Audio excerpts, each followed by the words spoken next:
یعنی آپ کیبنٹ کے اندر کھولیں گے نہیں، کیونکہ انہوں کا یہ تھا کہ جب کیبنٹ میں اگریمنٹ کھلے گی تو وہ پبلک ہو جائے گی، کیونکہ کیبنٹ کے منٹس پبلک ہو جاتے ہیں۔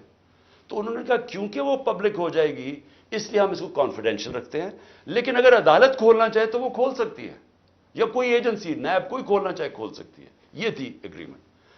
لیکن اگر آپ یہ نہیں مانتے، اب یہ ذرا غور سے سنیں، اگر آپ اس کو کانفیڈینشیل نہیں رکھتے تو آپ کو پاکستان کی گورنمنٹ کو برطانیہ کے اندر جا کے کیس کرنا پڑے گا کہ یہ جو 190 ملین پاؤنڈ ہے یہ پاکستان سے منی لانڈرنگ ہو کے گیا ہے، اور آپ کو ثابت کرنا پڑے گا کہ یہ پاکستان سے منی لانڈرنگ ہوئی ہے۔ اب سمجھ گئے؟ اب اگر آپ یہ کیس ہار گئے تو یہ پیسہ انگلینڈ میں رہ جائے گا، یہ آپ کا 190 ملین پاؤنڈ چلا جائے گا، یہ انگلینڈ میں رہ جائے گا۔ تو اگر آپ کو کیس جیت جاتے ہیں تو پھر وہ پاکستان میں آئے گا، اور وہ دوسری مد میں آئے گا، وہ آئے گا اس مد کے اندر کہ یہ جو سپریم کورٹ کی جو اکاؤنٹ ہے اس میں نہیں جائے گا، گورنمنٹ آف پاکستان کو آ جائے گا منی لانڈرنگ کا۔ اب کیبنٹ کے اندر ڈسکشن کیا ہوتی ہے؟ ہمیں بتایا جاتا ہے کہ $100 ملین پاکستان لٹیگیشن میں، یعنی ہم وکیلوں کو دے بیٹھے ہیں اور پیسہ ڈوب چکا ہے $100 ملین، اور کچھ نہیں ہمیں ملا واپس۔ ہمیں لیگل ایکشن سے آج تک ایک آنا نہیں ملا، اور انہوں نے کہا یہ 5-6 سال لٹیگیشن چلے گی، اور کوئی گارنٹی نہیں ہے کہ آپ ثابت کر سکیں گے کہ جی منی لانڈرنگ کا پیسہ ہے آپ یہ، اور اگر آپ نے ثابت نہ کیا تو یہ پیسہ انگلینڈ چلا گیا۔ اب یہ تھا کیبنٹ نے کیا فیصلہ کیا، آپ کیا فیصلہ کریں گے کہ کیا مجھے 190 ملین پاؤنڈ مل رہا ہے وہ پاکستان آ جائے اسی وقت؟ ہمیں بڑی ڈالرز کی ضرورت تھی، ہمیں ہمیشہ ہوتی ہے، آج بھی ہمیں ڈالرز کی ضرورت ہے، اور کبھی اتنا پیسہ پاکستان نہیں آیا۔ کیا ہم اس پیسے کو فوری طور پہ لے آئیں اور سٹیٹمنٹ میں کر دیں، یا پھر ہم قانونی کارروائی میں پڑیں جو کہ 5-6 سال چلے گی اور پتہ نہیں پیسہ آئے گا نہیں؟ مجھے ایک آدمی بتا دیں کہ جو اس سے اختلاف کرے گا کہ وہ پیسہ پاکستان لے آؤ۔ میں یہ پوچھنا چاہتا ہوں کہ کون سا احمق ہوگا جو پتا ہوگا کہ آپ نے کیس بھی نہیں، یعنی کون سا یہ جوا کھیلے گا اور 5-6 سال انتظار کرو اور ہو سکتا ہے پیسہ ہی نہ آئے؟ تو ساری کیبنٹ نے فیصلہ کیا کہ جناب ٹھیک ہے، کانفیڈینشیل اگریمنٹ ہم مان لیتے ہیں، پیسہ پاکستان آ جاؤ۔ پیسہ پاکستان آ گیا، اسٹیٹ بینک کے اندر ڈپازٹ ہو گیا، سپریم کورٹ کے اندر وہ پیسہ ڈپازٹ ہو گیا 190 ملین پاؤنڈ۔ اب اگلی بات، اب نیب مجھے کہہ رہی ہے کہ آپ نے یہ اس لیے بدنیتی سے کیا کیونکہ آپ نے ملک ریاض نے آپ کے لیے القادر ٹرسٹ جو ہے وہ اس نے جو سارا اس کا سپانسر وہ تھا، تو آپ نے اس کو فائدہ پہنچانے کے لیے کر دیا۔ بھئی سوال بڑا سمپل ہے، آج آپ کے پاس 190 ملین پاؤنڈ پڑا ہوا ہے سپریم کورٹ میں، نیب آج کہے کہ یہ غلط مد میں پیسہ آ گیا ہے، آپ جا کے انگلینڈ کے اندر کیس کریں اور ثابت کر دیں کہ منی لانڈرنگ کا پیسہ ہے اور وہ ادھر سے ادھر چلا جائے گا۔ یعنی آپ کو کون روک رہا ہے اس چیز میں؟ کیونکہ آپ نے صرف ثابت کرنا ہے کہ منی لانڈرنگ کا پیسہ، جا کے کیس کر کے کر دیں، پیسہ تو پاکستان آ گیا، تو کون چیز کیا آپ کو روک رہی ہے؟ اگر آپ یہ سمجھتے ہیں کہ غلط مد میں چلا گیا تو آپ کے پاس تو اپرچونٹی ہے، نیب تو کیس کر سکتا ہے، کیوں نہیں کیا ابھی تک کیس؟ صرف مجھے ذلیل کرنے کے لیے، اور یہ کہہ رہے ہیں کہ مجھے ذاتی طور پہ فائدہ ہوا۔ اب القادر کیا ہے؟ میں نے یہ فیصلہ کیا تھا کہ جب بھی مجھے اللہ نے موقع دیا، 2 چیزیں میں نے کی۔ رحمت للعالمین اتھارٹی سیٹ اپ کی کہ میں اپنے بچوں کو سیرت نبی اسکولوں سے شروع کریں، ریسرچ کروائیں، ہمارا کیریکٹر بلڈنگ شروع ہو، ہماری اخلاقیات بالکل ختم ہو چکی ہے، اس کو ہم اٹھائیں اپنے نبی کی سیرت کے ذریعے۔ اور دوسرا میں نے یہ یونیورسٹی رحمت للعالمین اتھارٹی، اور یہ دوسرا یونیورسٹی کا سوچا، القادر یونیورسٹی، جس میں ہم نے کوشش یہ کی کہ سیرت نبی کے اوپر ہم ریسرچ کریں، انٹرنیشنل اسکالرز کو میں نے انگیج کیا، اور پھر ٹیکنالوجی بھی پڑھائی جائے بچوں کو۔ یہ اس کا مطلب تھا کہ ماڈرن ٹیکنالوجیز بھی پڑھائیں، آرٹیفیشل انٹیلیجنس ایسی، اور ساتھ ساتھ اپنی لیڈرشپ ڈیولپ کریں سیرت نبی کے اوپر، ان کے کیریکٹر کے اوپر، اور لوگوں کو تیار کریں۔ میری جو بیوی بشرا بیگم، ان کے اوپر وارنٹ نکال دیے گئے، کس چیز کے؟ کہ وہ ایک ٹرسٹی ہیں، ان کو میں نے ٹرسٹی رکھا۔ کیوں ٹرسٹی رکھا؟ کیونکہ سیرت نبی میں ان کو انٹرسٹ ہے، انہوں نے بڑی پڑھا ہوا ہے اس چیز کے اوپر، انہوں نے پڑھا، یعنی وہ ان کا شوق ہے کہ یہ سیرت نبی پھیلائی جائے، تو اس کو ٹرسٹی رکھ دیا۔ ٹرسٹی کو لکھا ہوا ڈیڈ میں نہ ایک آنا مل سکتا ہے، نہ ان کی تنخواہ ہے، نہ کوئی پیسہ مل سکتا ہے، نہ ان کا پراپرٹی میں کچھ ہے، ان کا کوئی تعلق نہیں ہوتا۔ ٹرسٹی کا صرف کام ہوتا ہے کہ جس وجہ سے ٹرسٹ بنا تھا، مثلا شوکت خانم ہے، تو شوکت خانم اگر غریبوں کا 75% مفت علاج ہونا تھا کینسر کا، تو یہ نہ ہو کہ وہ 50% کر دیں۔ یعنی اس لیے ہوتا ہے ٹرسٹ، جو پالیسیز ہوتی ہیں وہ، باقی پروفیشنل چلایا جاتا ہے، چاہے وہ القادر ہو، چاہے نمل یونیورسٹی، چاہے شوکت خانم ہو۔ نہ مجھے 1 روپے کا فائدہ آج تک شوکت خانم سے ہوا ہے، نہ نمل یونیورسٹی سے ہوا، اور نہ القادر سے ہوا، کیونکہ القادر ایک پروفیشنل اب وہ چل رہا ہے، وہاں سارے بچوں کو مفت تعلیم مل رہی ہے، جو بھی القادر میں پڑھ رہے ہیں سب کو مفت مل رہی ہے، اور ان کو جس طرح میں نے آپ کو کہا کہ اس کا مقصد کیا، یہ کہہ رہے ہیں نیب کہ مجھے ذاتی طور پہ فائدہ ہوا۔ کدھر؟ اچھا، کیونکہ پیسے کا تو کوئی بتا نہیں سکتے، مجھے کیا پیسے کا فائدہ ہوا؟ تو کہہ رہے نہیں سیاسی طور پہ آپ کو فائدہ ہوا، کہ جس طرح القادر سے میری سیاست جم گئی۔ یہ ہے کیس۔ میں صرف آپ کو یہ بتانا چاہتا تھا کہ اتنا پروپیگنڈا ہو رہا ہے، لوگوں کو بتا، 4.5 گھنٹے مجھے نیب میں بٹھایا، اور بار بار یہی پوچھتے رہے کہ جی دیکھیں آپ کو تو اس سے بڑا فائدہ ہوا ہے۔ اور ملک ریاض کو آپ نے کیوں کیا؟ بھئی ملک ریاض کو اس لیے کیا کہ پاکستان کے سب سے بڑا بلڈر ہے وہ ہے ملک ریاض، اور ملک ریاض میرا کیا انٹرسٹ تھا، وہ اس کے پاس جو موبلائزنگ اکوپمنٹ ہے وہ سب سے تیزی سے کام کرتا ہے، یعنی وہ اگر آپ اسے کہے کوئی اتنی تیز کام نہیں کرتا جتنا ملک ریاض کی کنسٹرکشن کرتی ہے۔ میرا انٹرسٹ کیا تھا کہ وہ جلدی سے سیٹ اپ ہو، القادر جتنی جلدی سیٹ اپ ہو، اور میں اگر پرائم منسٹر تھا میں ان کو فائدہ پہنچا سکوں، انٹرنیشنل اسکالرز لا سکوں ہوتے ہوئے اس وقت۔ میرا تو صرف یہ انٹرسٹ تھا، اور مجھے اس سے کیا انٹرسٹ ہے؟ جس طرح ہر سال شوکت خانم میں 9 ارب روپیہ اکٹھا ہوتا ہے، تو کیا وہ میری ذات کے لیے ہو رہا ہے؟ اس لیے میں چاہتا تھا کہ میں آپ کو کلیئر کر دوں کہ جس طرح کی کوششیں کی جا رہی ہیں، اور مجھے جو انہوں نے پکڑا تھا نیب میں، وہ اتنی بدنیتی تھی کہ انہوں نے 28 کو ایک دم میری جو انکوائری کو انویسٹیگیشن میں بدل دیا، مجھے انکوائری رپورٹ ہی نہیں دکھائی، اور 28 کو انکوائری سے انویسٹیگیشن کرتے ہیں، 1 تاریخ کو میرا وارنٹ نکال دیتے ہیں، اور مجھے پتہ ہی نہیں ہے کہ قانون کہتا ہے کہ انکوائری میں میرا جواب آنا چاہیے۔ اور جس دن میں اٹھاتے ہیں مجھے وہاں سے رینجرز آ کے، مجھے جس آپ کے سامنے جو طریقہ انہوں نے اختیار کیا مجھے اٹھانے کا، اس دن میں بیل لینے کے لیے بیٹھا ہوا تھا، کیونکہ ہمیں اخباروں سے پتا چلا کہ انہوں نے انویسٹیگیشن کر دیا، کوئی انصار عباسی کا آرٹیکل آیا 30 اپریل کو، تب ہمیں پتا چلا کہ انہوں نے انویسٹیگیشن کر دیا۔ میرے وکیل نے لکھا لاہور اسلام آباد ہائی کورٹ کو، یہ کیا مذاق ہو رہا ہے؟ تو میں اس دن اسلام آباد ہائی کورٹ اس پہ جا رہا تھا عدالت میں، جب انہوں نے ادھر سے اغوا کر کے باہر لے گئے اور پکڑ کے، جب میں جب جیل میں پہنچا تو پہلے ہی دفعہ تب انہوں نے مجھے انکوائری رپورٹ دکھائی۔ تو یہ تھا سارا ڈرامہ، میں نے کہا آپ سب کو بتا دوں۔ آخر میں اپنی ساری قوم کو کہنا چاہتا ہوں کہ دیکھیں یہ جو برا وقت ہے یہ ایک اللہ کا نظام ہے، اس میں ہمیں صبر کرنا چاہیے، کوئی ہمیں اس میں دل برداشتہ نہیں ہونا چاہیے۔ قوموں کی زندگیوں میں یہ مشکل وقت آتے ہیں، اور کئی میرے لوگ بہت مشکلوں سے گزر رہے ہیں، لیکن باقی ساری قوم کو میں ایک چیز کہنا چاہتا ہوں، اپنے ذہن میں ڈال لیں کہ اس طرح کی غلامی، یہ شذیدیت، اس طرح کی غلامی کو قبول کرنے سے بہتر ہے مر جاؤ۔ اللہ نے آزادی کو کیوں اتنا بڑا رتبہ دیا؟ کیوں جو انسان اپنی آزادی کے لیے لڑتا ہے اللہ نے اور مرتا ہے تو اس کو شہید کہتا ہے، اور جو بچتا ہے اس کو غازی کہتا ہے۔ پیغمبروں کے بعد شہید کا سب سے بڑا رتبہ ہے، کیوں ہے؟ کیونکہ اللہ نے آپ کو بتایا ہے کہ انسان آزاد میں نے پیدا کیا ہے، لا الہ الا اللہ، وہ کسی انسان کی غلامی کے لیے نہیں اس نے ہمیں پیدا کیا۔ یہ جو ہمیں غلامی کروا رہے ہیں کہ پکڑ کے جناب دبا کے، گلا دبا کے، اور کہیں کہ جناب میں تحریک انصاف چھوڑ رہا ہوں، اس لیے نہیں پیدا کیا۔ اور قوم جب ظلم کے سامنے سر جھکا دیتی ہے، خوف کے بت کے سامنے جھک جاتی ہے، وہ قوم تباہ ہو جاتی ہے. اس لیے حوصلہ رکھنا ہے. آپ کا کپتان جب تک اس کے اندر خون ہے وہ کھڑا ہے.